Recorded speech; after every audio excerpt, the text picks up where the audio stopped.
نحمده ونستعينه ونستغفره ونؤمن به ونتوكل عليه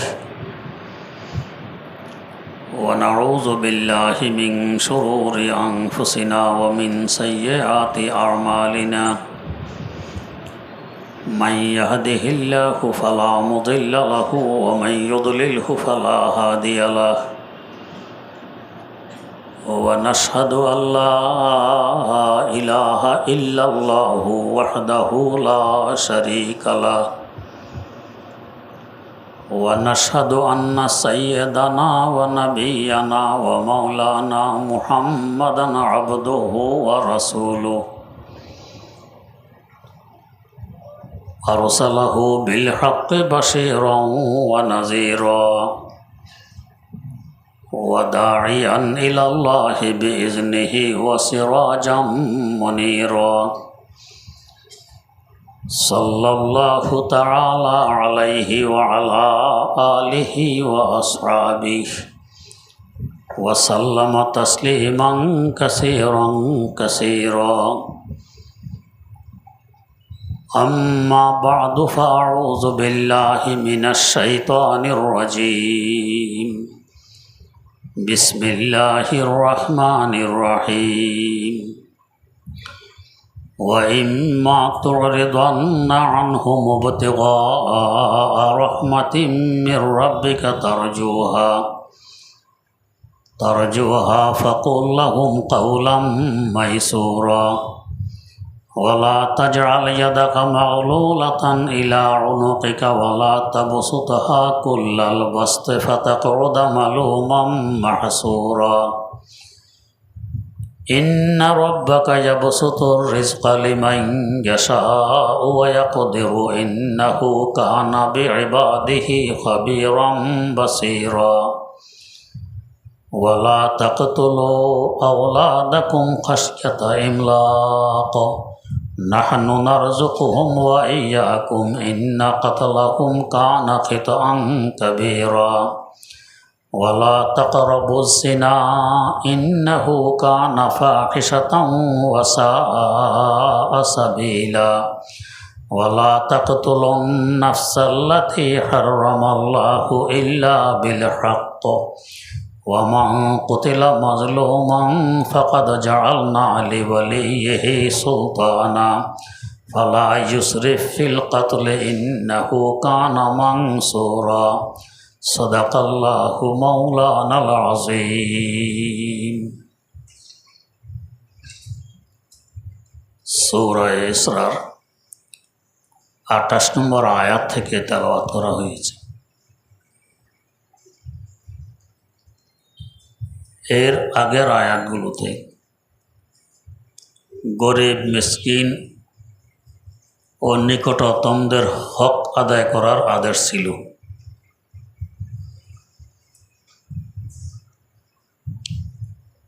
যদি গরিব মিসকিন কিছু চাইতে আসে, নিয়ম তো হলো চাওয়ার আগেই নিজে খোঁজখবর নাও কার প্রয়োজন আছে, সাহায্য তার কাছে পৌঁছিয়ে দাও। হ্যাঁ, যদি সে নিজেই চাইতে আসে কিন্তু এখন তোমার কাছে দেওয়ার মতো কিছু নেই, তাকে মানা করতে হবে, নিষেধ করতে হবে, দিতে পারতেছি না। হ্যাঁ, সামনে তোমার কাছে কিছু আশা আছে, আসবে, তখন দিতে পারবে। এদেরকে সুন্দর ভাষায় মানা করো যে এখন তো পারতেছি না, হাত খালি,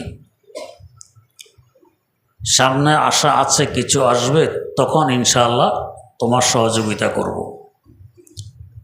সুন্দর ভাষায় নিষেধ করা লাগবে। কর্কশ ভাষা, কটু ভাষা, ধমক ইত্যাদির মাধ্যমে নিষেধ করতে পারবে না।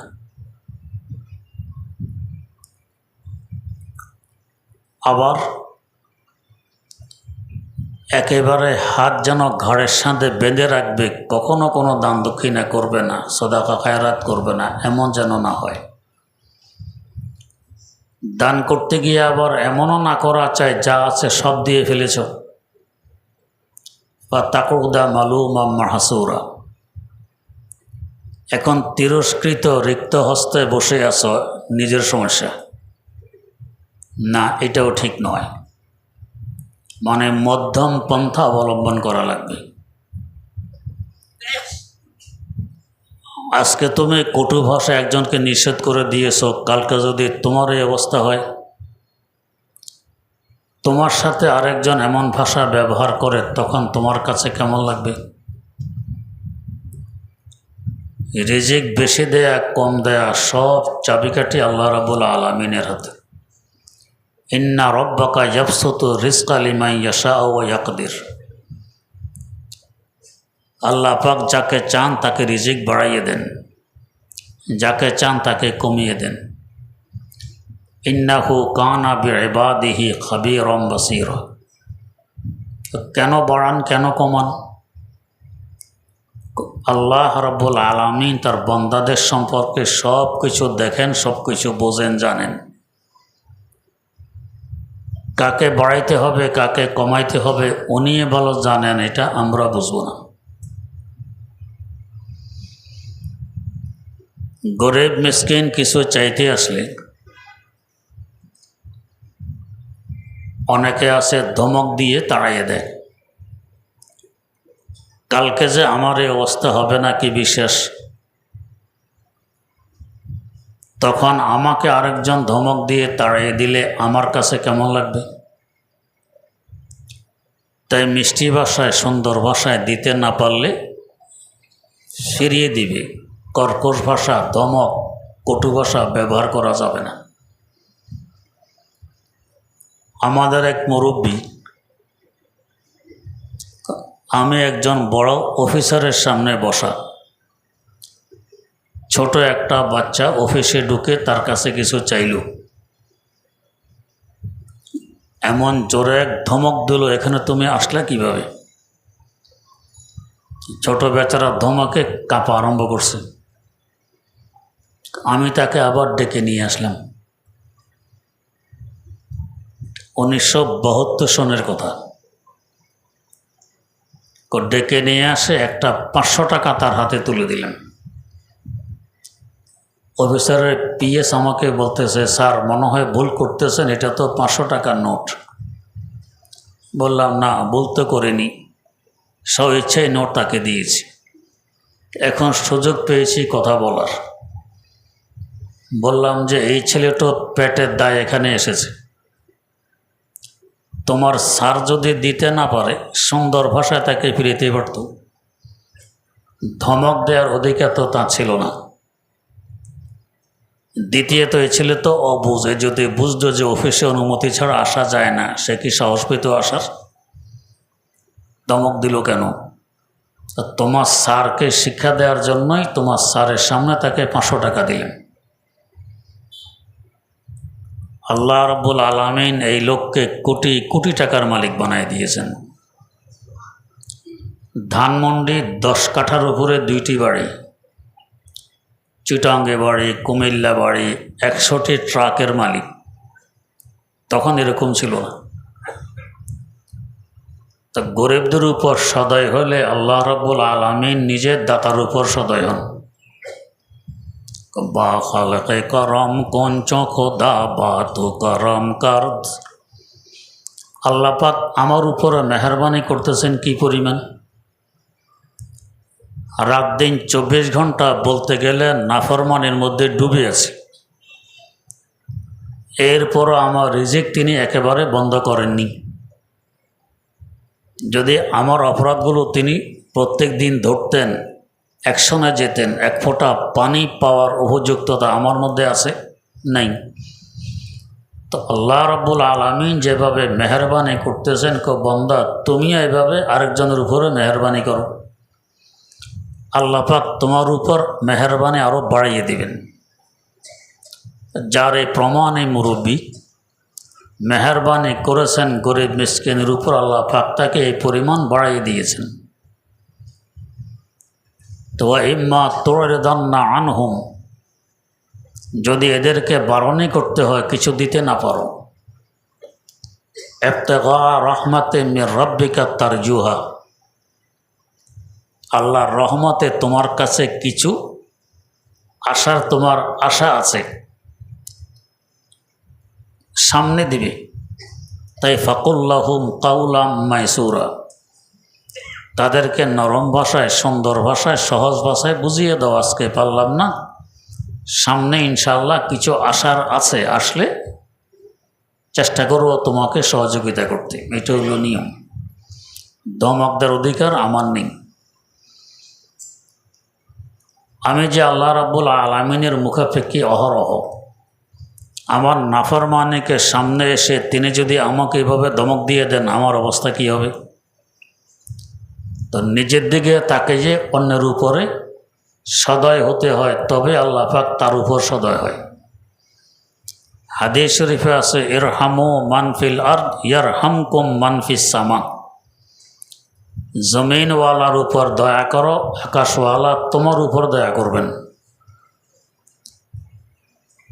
বুখারী শরীফের ব্যাখ্যা গ্রন্থ ফজলুল বারীতে উল্লেখ আছে, আমলটির নাম হলো দস্তে গায়েবের আমল। যখন দেখবে তোমার পকেট খালি, কিছু নেই, সংসার চালানোর মতো কিছু নেই,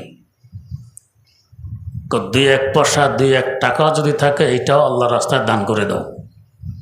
এটাকে বলে দস্তে গায়েবের আমল।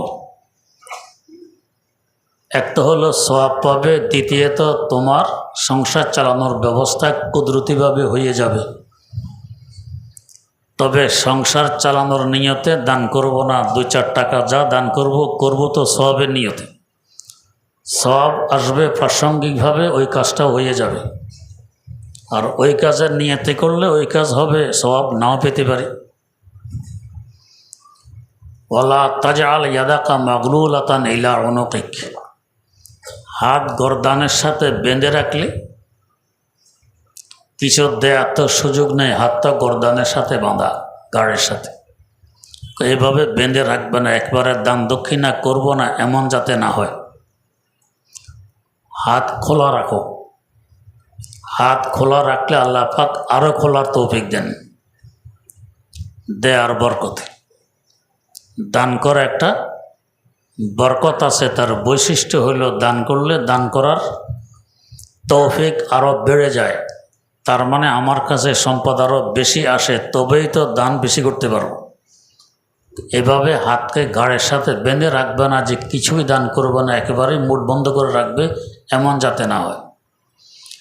আবার ওয়ালা তাবসুতহা কুল্লাল বাস্ত, এত খোলা রাখবে না যে যা আছে সব দিয়ে দাও।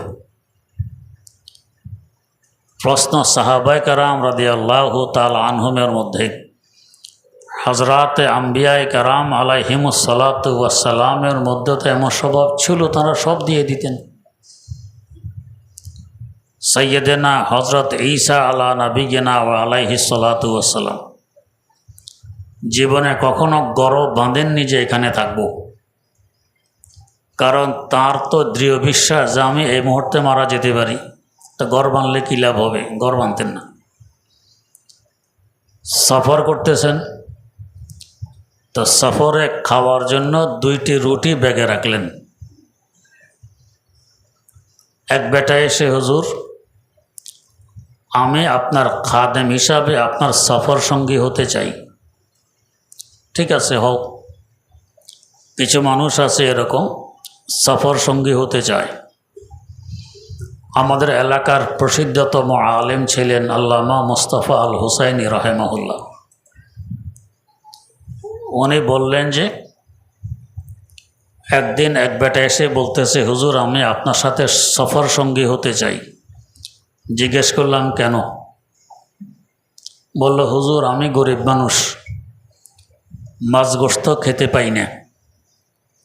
আপনারা বিভিন্ন জায়গায় সফর করেন, মানুষ মেহমানদারি করে, আপনার সাথে থাকলে একটু মাছ গোশত খেতে পারবো। হুজুর বললেন যে সঠিক কথাটা বলে দিয়েছে। না হয় সাধারণত বলে কি, আপনার সংস্রবে থাকবো, কিছু দিন শিখবো, পরেজের মোত্তাকি হব, আসলে নিয়ত কিন্তু ভালো খাওয়া, বলে আর একটা নিয়ত একটা। আর এ যেহেতু সত্য কথা বলে দিয়েছে, বললাম ঠিক আছে চলো। কয়েকদিন মাশাআল্লাহ মাছ গোশত খুব খাইল। এরপরে দেখি আমার নেই সবজি খোঁজে, ডাল খোঁজে, সাদা ভাত, পোলাও কোরমা, মাছ গোস্ত খেতে চায় না। বললাম তুমি এসেছো মাছ গোস্ত খাওয়ার নিয়ত, এখন খাও না। হুজুর রুচি ফিরে গেছে, আর কত খাবো। তো এখান থেকে বোঝা যায় যদি বাস্তব অর্থে আল্লাহ আলা হয়, বাস্তব অর্থে এলেম আলা হয়, আল্লাহ রব্বুল আলামিন রিজিক দেন বেহিসাব। তো ঈসা আলাইহিস সালাম 2টি রুটি সাথে রেখেছেন, সামনে খাবেন। এভাবে চলার পথে সফর অবস্থায় কিছু খাওয়া দাওয়ার ব্যবস্থা রাখা নবীদের সুন্নত। এই নয় যে আল্লাহর উপর তাওয়াক্কুল, খালি হাতে চলে আল্লাহ খাওয়াবেন, না, এটাকে বলে বৈরাগ্যপন, এটা তাওয়াক্কুল নয়। সামর্থ্য অনুপাতে ব্যবস্থা গ্রহণ করার পর আল্লাহর উপর তাওয়াক্কুল। তো ঈসা আলাইহিস সালামের সাথে এই লোকও আছে। হুজুরের গাঁটটিতে রুটি 2টি। সফর করতে করতে এক জায়গায় গাঁটটি রেখে হুজুর ওযু করতে নামছেন। এই লোক দেখলো আমার প্রচণ্ড ক্ষুধা, হুজুরের কাছে বললে দেয় নাকি না দেয় নাই বিশেষ। এই সুযোগে রুটি 2টি খেয়ে ফেলি। হুজুরের গাঁটটির ভিতরে 2 রুটি বের করে পুরাই খেয়ে ফেলল। হুজুর ওযু টুজু করে এসে বললেন আমার ব্যাগের ভিতরে 2টি রুটি আছে, বের করে তুমি আমি বসে খেয়ে নিই। হুজুর ব্যাগ খুললেন, দেখে রুটি নেই। রুটি তো আমি নিজ হাতে রাখলাম, রুটি নেই। আর এছাড়া আর তো কোনো লোকও এখানে নেই। ভাই রুটি তো আমি নিজ হাতে রাখলাম ব্যাগের ভিতরে, কই গেল? হুজুর আল্লাহর কসম আমি জানি না। তো তুমি জানো না? আর তো কোনো লোকজন এখানে নেই, তুমি আর আমি তো ওযু করতে নামলাম ঘাটে, তোমার কাছে ঘাটটি রুটি নাই, তুমি জানো না? কোন না হুজুর আমি জানি না, মোটেও জানি না। যাক, না জানলে নেই। চলছেন, সামনে চলছেন। অনেক দূর চলার পরে একটি মরুভূমি। হুজুর বালির 3টি স্তূপ দিলেন, বড় বড় স্তূপ, মরুভূমির বালি দিয়ে 3টি স্তূপ দিয়ে বললেন তোমরা আল্লাহর হুকুমে স্বর্ণে পরিণত হয়ে যাও। বলা মাত্র বালির 3 স্তূপ সুন্দর স্বর্ণ। কিসের 21 ক্যারেট আর 22 ক্যারেট 24 ক্যারেট, ক্যারেট প্যারেট ফেল, এত সুন্দর স্বর্ণ 3 স্তূপ। এবার হুজুর বললেন ওই লোকটিকে, খাদেমকে, 1 স্তূপ তোমার, 1 স্তূপ আমার, আর আরেকটা স্তূপ যে আমার রুটি 2টি খেয়েছিল তার। কয় হুজুরে আসলে তো কি আর বলবো হুজুরে, রুটি তো আসলে আমি খেয়েছিলাম। তুমি খেয়েছো? জি। তো যাও, এই স্তূপ তোমার, আমারটাও তোমার। যখন স্বীকার করেছো তো ওইটা তোমার, আমারটা তোমার, 3 স্তূপ তোমার। উনি তো সামনে সফর। এই লোক তো আসছিল হুজুরের সংস্রব গ্রহণ করবে, সাথে থাকবে। এখন স্বর্ণ ভাইয়া কিসের সংস্রব, কিছু কি? হুজুর আপনি যান, আমি আছি স্বর্ণ নিয়ে। ঠিক আছে থাকো। স্বর্ণ নিয়ে এখানে আসে, হুজুরতে চলে গেছেন আগে। কিন্তু 3 স্তূপ একসাথে তো আনতে পারতেছে না বাড়িতে, অনেক তো। 1 স্তূপ মাথায় নিয়ে বাড়ি আসলে কেউ যদি এসে 2 স্তূপ নিয়ে যায়, হেও তো বয় না, আনতে পারতেছে না, থাকতে পারতেছে। লালসায় শেষমেশ 3 স্তূপ নিয়েই বসে আছে। কি করব চিন্তা করে কুলিতেই পারতেছে না। এর মধ্যেই একদল ডাকাত এখান দিয়ে যাওয়ার পথে দেখে বড় বড় 3 স্তূপ স্বর্ণ, সাথে লোক একটা। এই স্বর্ণ এগুলো কার? এগুলো আমার। এরা দেখলো এই তো সুযোগ, আর ডাকাতি মাকাতি লাগবে না, জীবনের কাজ হয়ে যাবে যদি 3 স্তূপ নিতে পারি। একে হত্যা করে ডাকাতেরা 3 স্তূপ নিয়ে দে ছুট। লাশ এখানে পড়ে আছে। সৈয়দনা হজরত ঈসা আলা নবিয়্যিনা ওয়া আলাইহিস সালাতু ওয়াস সালাম কয়েকদিন পরে রাস্তা দিয়ে আবার ফিরতেছেন, দেখেন স্বর্ণ 3 স্তূপ নাই, আর ওই লোকটা এখানে মৃত পড়ে আছে। একটু ভুল হয়ে গেছে। এই লোক মনে মনে ভয় করতেছিল, আমি তো স্বর্ণ নিয়ে যেতে পারতেছি না, কিন্তু যদি কেউ এসে জোর করে স্বর্ণ নিয়ে যায় আমি একা কী করব? কিছু খাবার সংগ্রহ করে খাবারের বিষ মেখে এটা নিয়ে বসে আছে যে আমাকে যদি কেউ মেরেও ফেলে খাবার পেয়ে খাবে, হেরাও মরবে, নিতে পারবে না। তো ডাকাত দল এই লোকটাকে মেরে নিজেরা খানা খেয়ে বিষ মাখা খাবার, হেরাও মরছে। ঈসা আলাইহিস সালাম ফিরার পথে দেখে স্বর্ণের 3 স্তূপ আপন জায়গায় আছে, কতগুলো লাশ পড়ে আছে, তার মধ্যে সাথে যে সফর করছিল তার লাশও আছে। তো স্বর্ণ আপন জায়গায় পড়ে আছে, কারো কিসমতে জুটল না। তো বলার উদ্দেশ্য, ঈসা আলাইহিস সালাম তো যা আছে সবে দান করে দিলেন, এক স্তূপও রাখলেন না নিজের জন্য। তো এভাবে দান করার কথা তো নবীদের মধ্যে আছে। সিদ্দিকে আকবর আবু বকর রাদিয়াল্লাহু তাআলা আনহু তিনিও তো নিজের যা কিছু আছে তবুকের যুদ্ধের আগে সব কিছু দরবারে নবুয়তে পেশ করে দিলেন চাঁদা হিসাবে। তো এভাবে দেওয়া তো নজির আছে, দৃষ্টান্ত আছে, আমাদের নিষেধ কেন? ওটা ওই স্তরের মানুষদের ব্যাপার, আমরা সেই স্তরে পৌঁছতে পারিনি। ওনারা সব কিছু দান করে দেওয়ার পরও যদি কখনো এভাবে সমস্যার সম্মুখীন হন, এটাকে বলে ফাঁকা কাশি। খুব খুশির সাথে গ্রহণ করবেন। ওনারা ক্ষুধায় থাকবেন, মোটেও আল্লাহর উপরে প্রশ্ন উত্থাপন করবে না যে আল্লাহ তোমার জন্য দিলাম, দেখলাম না এখন আমার এই দশা, বলবে না।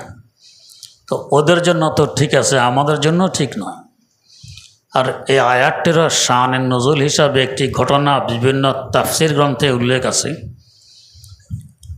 যে একদিন হুজুর আকরাম সাল্লাল্লাহু আলাইহি ওয়াসাল্লাম হুজরা মুবারকে একটা ছোট বাচ্চা এসে বলতেছে, হুজুর আমার আম্মা আপনার একটি জামা চেয়েছেন, আপনি একটি জামা দান করুন, আমার আম্মা চেয়েছেন।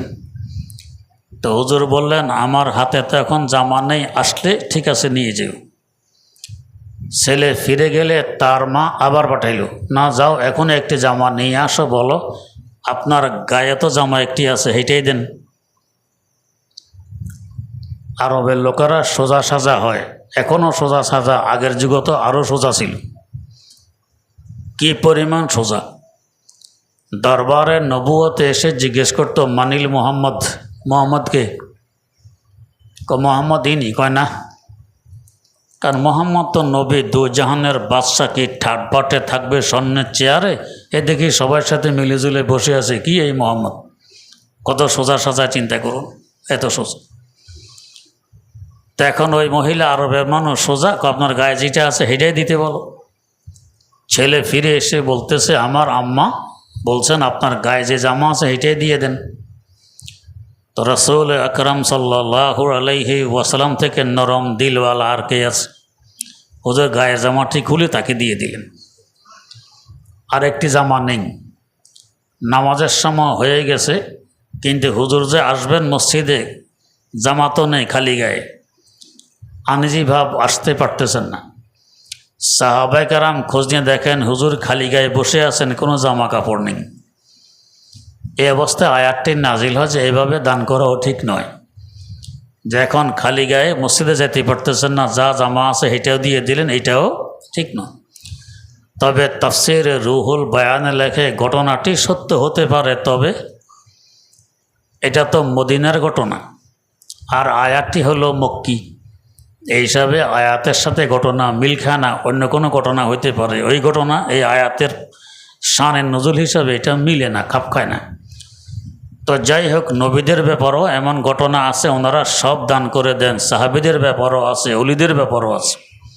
ওটা ওই স্তরের মানুষের জন্য, আমাদের জন্য নয়। আমরা তো পরের কথা। সৈয়দনা হজরত আব্দুল কাদের জিলানী রহমতুল্লাহ আলাইহি একদিন লঙ্গরখানায় আসলেন পরিদর্শনে। দেখেন যে রুটি আর গোশত পাক হচ্ছে। ইন্না লিল্লাহ। আল্লাহ রসুল সাল্লাল্লাহু আলাইহি ওয়াসাল্লাম সাহাবায়ে কেরামকে এভাবে রুটি গোশত খাইতে পারছেন? শাকলতা খাইয়া কোনো রকম জীবন বাঁচাইছেন? আমার এখানে এইভাবে ঠাট বাটের খাবার, রুটি গোশত, এগুলি সব বন্ধ, এই খাবার হবে না। তো কী খাবার? লবণ দিয়ে শুধু শাক সিদ্ধ করে খেতে হবে। তো হজরতের হুকুম, রুটি গোশত বাদ, লবণ দিয়ে শাক সিদ্ধ। সবাই সিদ্ধ শাক খাইছে। আগামীকাল দেখেন যে রাত্রে খানকা নীরব, নিস্তব্ধ, এবাদত নেই, জিকিরের আওয়াজ নেই, সব শুয়ে আছে। কিরে ব্যাপার কি? এবাদত কই, তাহাজ্জুদ কই, জিকির কই? আগে জিকিরের আওয়াজ পুরা খানকা, আজকে নীরব নিস্তব্ধ, ব্যাপার কেউ সব শোয়া। কি হয়েছে? হুজুর শাক খাজা ফ্যাটের পাতলা পায়খানা হইতে হইতে কি নামাজ আর কি জীবন নিয়ে টানাটানি, সবাই শুয়ে আছে। কারণ হুজুর বলে ইন্না লিল্লাহ, নবীর সাথে সাহাবীর সাথে আমাদের তুলনা হবে না। আমি বুঝতে ভুল করছি, ঠিক আছে, এখন থেকে আবার রুটি গোশতই চলবে, আবার শাক বাদ দিয়ে রুটি গোশত শুরু হইল। তো ওনাদের সাথে আমাদের তুলনা চলে না, বহু ব্যবধান আছে। তাই ওনারা সব দান করতে পারছেন, ওনারা ওই স্তরের, ওই মকামের, ওই পর্যায়ের মানুষ। আমরা ওই স্তরের নই, ওই পর্যায়ের নই, তা আমাদেরকে ওইভাবে দান করলে হবে না। নিজের আওলাদ পর্যন্ত যাদের দায় দায়িত্ব আমার উপরে, এগুলো সব ঠিক রাখার পরে যতটুক সম্ভব অতটুক দান করো। এটা হলো আল্লাহ তাবসুতহা কুল্লাল বাস্ত, পুরাপুরি সব কিছু দান করবে না। ফাতাকরুদা মালুমাম মাহসুরা, সব দান করার পরে আবার নিজে এখন ভিক্ষা করতে বসছো না। সিদ্দিক আকবর তো ভিক্ষা করতে বসেনি, ঈসা আলাইহিস সালাম তো ভিক্ষা করতে বসেননি, রাসূল আকরাম সাল্লাল্লাহু আলাইহি ওয়াসাল্লাম তো ভিক্ষা করতে বসেননি। আমরা তো বসবো?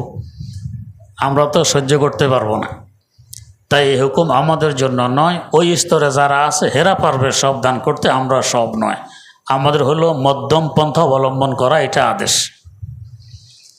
ইন্না রাব্বাকা ইয়াবসুতু রিজকা লিমান ইয়াশাউ ওয়া ইয়াকদির, আল্লাহ পাক যাকে চান অডেল রিজিক দিয়ে দেন, সম্পদ দিয়ে দেন। কিছুদের দেন যে জানেন যে সম্পদটা সঠিক রাস্তায় ব্যবহার করবে, তাকে দিলে সঠিক রাস্তায় ব্যবহার হবে, তাই দেন। আর কিছু আছে এই জন্য দেন যে পরীক্ষা করেন, দেখি সম্পদ দিলে সম্পদের সাথে কি ব্যবহার করে, কি মুআমালা করে, পরীক্ষা হিসাবে। যদি পরীক্ষায় ফেল করে, আগে যে আয়াত গেল যে খুব বেশি অপব্যয় এসরাফ করে, সামনে এমন অনাটনে পড়বে যে এখন খাইতে টান খাইতে পাবে না। পরীক্ষায় ফেল করছে, রিজিক আবার উঠাই নিয়ে গেছেন। আর কাউকে আছে রিজিক কম দিলে সে আল্লাহ বিল্লাহ মগ্ন থাকবে, বেশি দিলে ওগুলো নিয়ে ব্যস্ত হয়ে পড়বে, দুনিয়ামুখী হবে, তাই তাকে দেন না। একটি ঘটনা শুনেছি, হয়তো সত্য নাও হতে পারে। একবার রাসূল আকরাম সাল্লাল্লাহু আলাইহি ওয়াসাল্লাম কিছু আটা বন্টন করলেন। তা দুই জামাতা ওসমান গনি রাদিয়াল্লাহু তাআলা আনহুকে দিলেন আধা মন আটা, আধা মন। আর সাইয়েদানা আলী মুর্তজা রাদিয়াল্লাহু তাআলা আনহুকে দিলেন মাত্র 2টি রুটি হবে বা 3টি রুটি হবে, এতটুকু কম। তো আলী রাদিয়াল্লাহু তাআলা আনহুর মনে মনে আসলো, উনি যেমন জামাতা আমিও তো জামাতা, আর উনি ধনী আমি গরিব, এরপর ওনাকে দিলেন আধা মন, এত বেশি, আমি গরিব, আমাকে দিলেন 2-3 রুটি হবে, এত অল্প, বুঝলাম না কিছু। মনে মনে মানুষ হিসাবে আসতে পারে। কয়েকদিন পর রাসূল আকরাম সাল্লাল্লাহু আলাইহি ওয়াসাল্লাম উভয়জনকে ডাকলেন, ডেকে বললেন, ওই যে রোদ্রের মধ্যে পাথরটি আছে, এর উপরে দাঁড়াইয়ে হিসাব দেন, ওই দিন যে আটা দিয়েছিলাম কি কি কাজে ব্যয় করছেন। ওনাদের তো হাসিয়া খেয়ালও নেই কখন এর হিসাব দিতে হবে। ওসমান গনি রাদিয়াল্লাহু তাআলা আনহু প্রথমে, যেহেতু উনি বড় জামাতা, দাঁড়াইছেন পাথর উপরে, প্রচণ্ড গরম, আগুনের জ্বলন্ত কয়লার ন্যায় পা রাখতে পারতেছেন না। এই পা রাখেন, এই পা উঠান, মনে করতেছেন আধা মন আটার রুটির হিসাব সোজা কথা। কোন দিন কটা রুটি বানানো হইল, কে খাইল, কাকে দিল, মনে করতে করতে হে রে কষ্ট।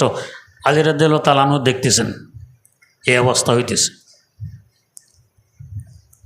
অনেক কষ্টের পরে নামিয়ে আসলেন।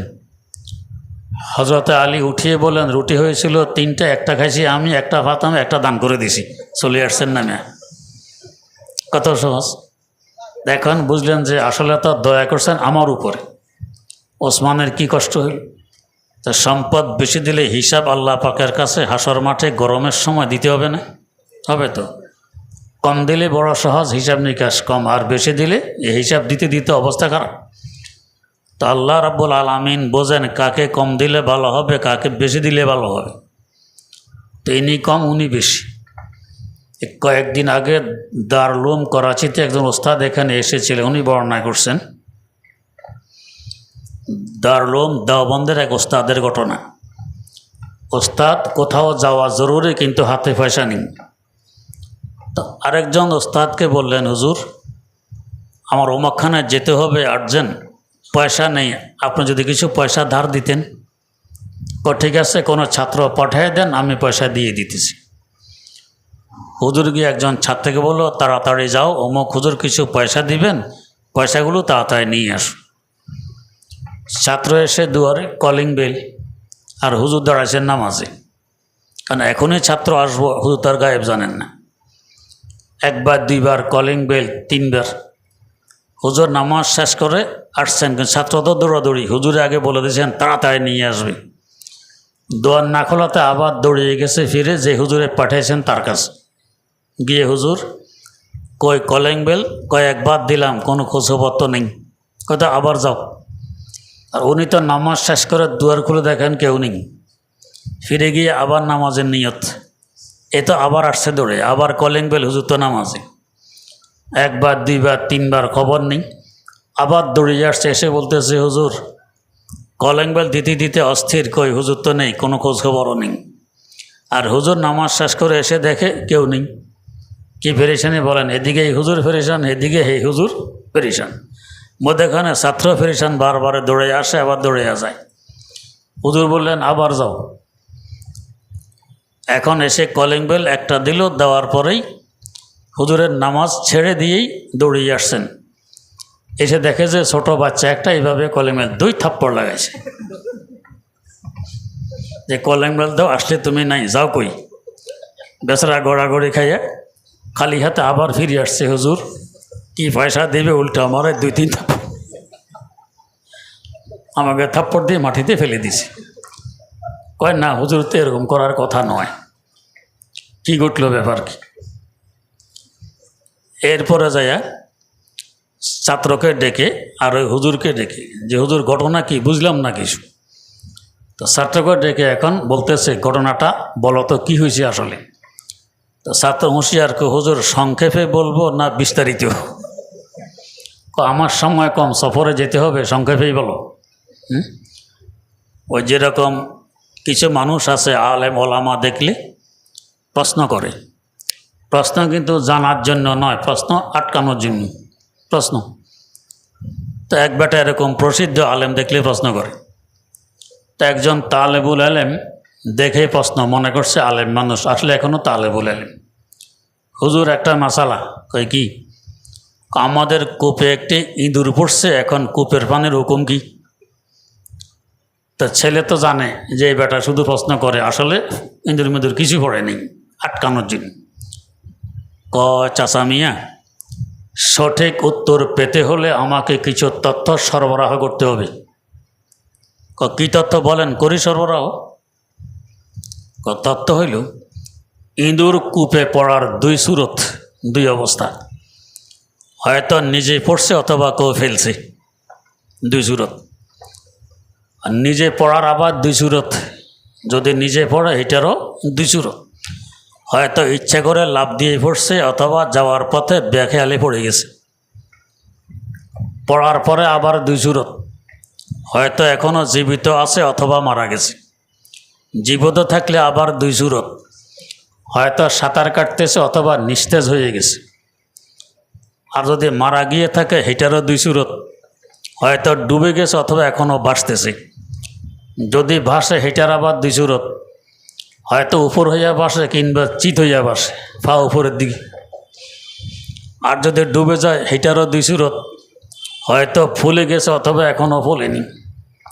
যদি ফুলে গিয়ে থাকে হেটারও আবার 2 সুরত, হয়তো ফেটে গেছে অথবা এখনও ফাটেনি। আর যদি ফেটে গিয়ে থাকে এটারও 2 সুরত, হয়তো পচে গেছে বিলকুল অথবা এখনও বিলকুল পচেনি। বিলকুল পচে গিয়ে থাকলে এটারও 2 সুরত, হয়তো তার অঙ্গগুলো আলাগ হয়ে গেছে, পৃথক হয়ে গেছে, বা এখনও জোড়া আছে। যদি অঙ্গ পৃথক হয়ে যায় এটারও 2 সুরত। বালতিতে পানি উঠানোর সময় তার অঙ্গ বালতিতে ওঠে অথবা ওঠে না। যদি না ওঠে হেঁটার আবার দুই সুরত, কূপের পানিতে দুর্গন্ধ এসে গেছে অথবা এখনও আসেনি। এদুরক পর্যন্ত পৌঁছার পর চাচা মিয়া কয়, হুজুর আসসালামু আলাইকুম রহমতুল্লাহ। আমি গেলাম, এত দুই সুরতের জবাব দেব কই থেকে, থাক মাসালা। ফিরে এসে বলে, আরে বাপরে বাপ, এই মাদ্রাসার হুজুর যে কি হুজুর। একটা মাসালা জিজ্ঞেস করলাম, হুজুর দুই সুরত যে শুরু করছেন যেন সিলেটের শাহজালাল এক্সপ্রেস।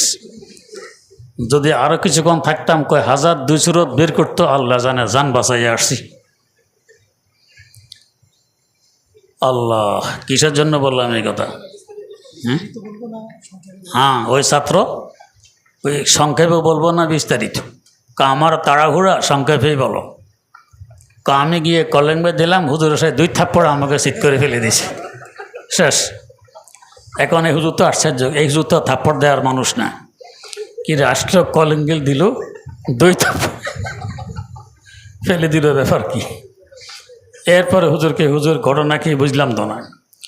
পরে হুজুরে বললেন যে ভাই কলিং বেল দিল, আমি ছিলাম নামাজে, নিয়ম তো 3 বার দেয়ার, 3 বারের পর আমার নামাজ শেষ, এসে দেখি সে নাই। কারণ কে কলিং বেল দেয়, দুষ্টামি করে না বাস্তব, বুঝতেছি না তো। আবার নামাজে দাঁড়াইলাম, আবার এসে কলিং বেল, 1 বার 2 বার 3 বার, নামাজ শেষ করে এসে দরজা খুললাম, কেউ নেই। এখন কে দুষ্টামি করে না কি বুঝতেছি না তো। এরপরে নামাজে দাঁড়াইলাম, আবার কলিং বেল, নিয়ত ছেড়ে এসে দেখি যে এই বাচ্চা, তো থাপ্পড় দেবো না কি করবো, আসলে নাই, নামাজে নিয়ত মানলে কলিং বেল। এখন তো আর এই ঘটনা তো অন্যরকম, কিন্তু এই সংক্ষেপে শুনল কি, কলিং বেল দিলাম, 2 থাপ্পড় আমাকে ফেলে দিছে মাটিতে। তো সংক্ষেপ আর বিস্তারিতের মধ্যে এত ব্যবধান ঘটে। তো আল্লাহ রাব্বুল আলামিনে বলেন, কাকে সম্পদ সংক্ষেপ দিলে কি হবে, কাকে বিস্তারিতভাবে বেশি দিলে কি হবে, এটা আমি ভালো জানি। ইন্নাহু কানা বিইবাদিহি খাবীরাম বাসীরা। আল্লাহ পাক ভালো জানেন কাকে দিলে সে সম্পদ ব্যবহার কিভাবে করবে। তো কাউকে তো দেন সম্পদ বেশি দিলে ভালো পথে ব্যয় করবে, সওয়াব হবে।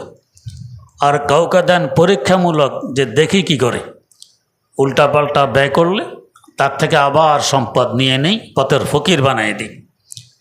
আবার কাউকে কম দিলে ঝামেলা কম, হিসাব নিকাশ কম, আল্লাহ বিলে মগ্ন থাকবে। কাউকে বেশি দিলে আল্লাহ রাস্তায় ব্যয় করতে থাকবে। তো কার কি অবস্থা, সব গায়েব জানার মালিক আমার আল্লাহ। তাই কাউকে বাড়িয়ে দেন, কাউকে কমিয়ে দেন। ইন্না রব্বাকা ইয়াবসুতু রিজকা লিমান ইয়াশাউ ওয়া ইয়াকদির ইন্নাহু কানা বিইবাদিহি খাবীরাম বাসীরা। আল্লাহ পাক সব কিছু জ্ঞাত, সব কিছু সম্পর্কে তিনি জ্ঞাত, তাই কাউকে বাড়িয়ে দেন, তাই কাউকে কমিয়ে দেন। আল্লাহ রাব্বুল আলামিন আমাদেরকে সম্পদ সঠিক রাস্তায় ব্যয় করার তৌফিক দান করুন। সুবহানাল্লাহি ওয়া বিহামদিহি, সুবহানাকাল্লাহুম্মা ওয়া বিহামদিক, আশহাদু আল্লা ইলাহা ইল্লা আনতা আস্তাগফিরুকা ওয়া আতুবু ইলাইক।